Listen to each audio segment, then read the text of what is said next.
شكرا بكل الحاضرين اليوم. صراحة صورة بعبد القلب. يا ريت مرحوم الوالد موجود بيناتنا اليوم نشوف هالشغله.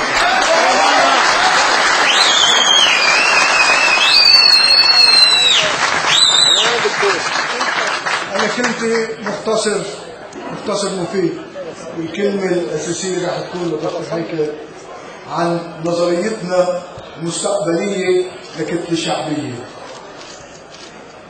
مرحوم الوالد كان متمسك بوطنه، ببلده، بمدينته، بشعبه، مثل ما كان متمسك بالحياة.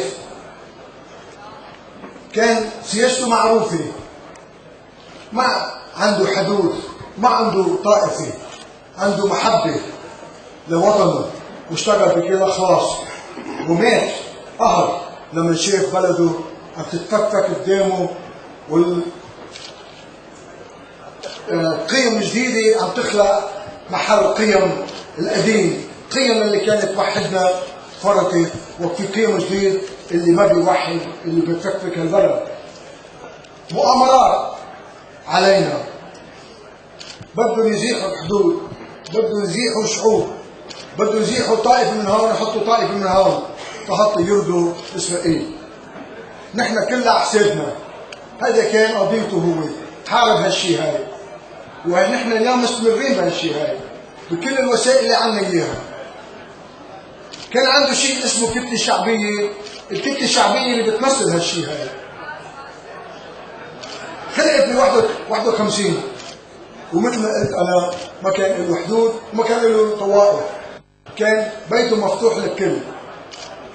نحن اليوم ما عم نعمل شيء جديد، عم ننظم الكتلة اللي هو خلقها، اللي هو كان بده اياها تنتشر. نحن اليوم بدنا ننظم الكتلة الشعبية حتى كل واحد مؤمن بوطنه، ببلده،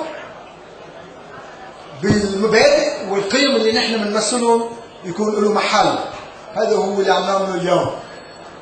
انا بشكركم اللي اجى من بعيد، وانا شايف قدامي السني والشيعي وكل المسيحيين. هاي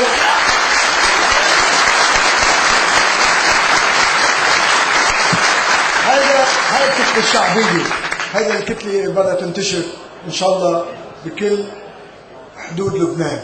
شكرا مجددا لحضوركم، وشكرا لدعمكم.